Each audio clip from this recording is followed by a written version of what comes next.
মুশকিল হয়ে যাবে। আপনারা শুনেন সাবধান, আপনার বাড়ির টেবিলের তলায় এ জিনিস নেই তো? প্রায় মধ্যরাতে নদিয়ার শান্তিপুরে এক গৃহস্থ বাড়ির ঘরের টেবিলের তলা থেকে বিষধর গোখ্র সাপ উদ্ধার।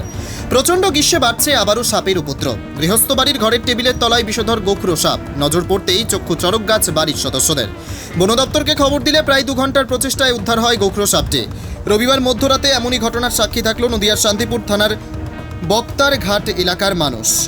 পরিবার সূত্রে জানা যায়, সকলেই ঘরের মধ্যে কাজ করছিলেন। হঠাৎ টেবিলের তলা থেকে ফোঁস ফোঁস শব্দ ভেসে আসে। এরপর দেখে একটি পূর্ণবয়স্ক গোখ্র সাপ ফনা তুলে রয়েছে। দেখতেই গা শিউরে ওঠে সদস্যদের।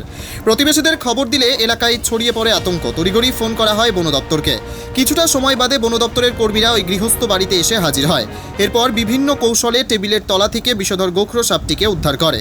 পরিবার সদস্যরা জানাচ্ছেন, বিষধর সাপ বলে কথা, যার কারণে আতঙ্ক গ্রাস করছিল তাদের মধ্যে। বন দপ্তর সময় মতো না আসলে খুবই সমস্যায় পড়তে হতো।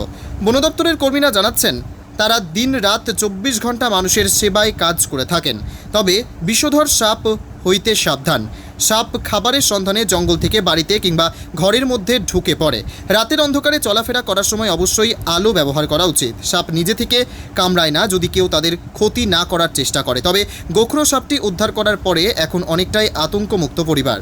নদিয়া থেকে মলয়দের রিপোর্ট, HPR নিউজ। কোথায় দেখলে সাপটা? আমি যখন বাড়ি যাচ্ছিলাম মানে মার কাছ থেকে, তখন ওটা বারান্দায় ছিল। আর দিয়ে আমি ঘরে গিয়ে লাইট জ্বলে তখন দেখতে পেয়েছি। কি দেখলে? ওই তো সাপটা লাফিয়ে উঠলো, তখন আমি মা বলে চেঁচিয়ে উঠেছি। ভয় পেয়েছো? কতক্ষণ আগে দেখেছিলে? এই তো 8 ঘন্টা। তারপর কি করলে?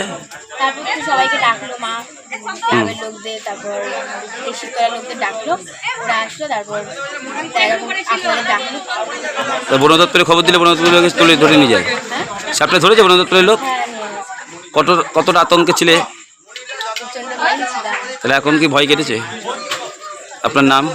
আমার নাম অনিতা বণিক। এই জায়গাটার নাম কি? কুনুপাড়া, বক্তাঘাট কুনুপাড়া।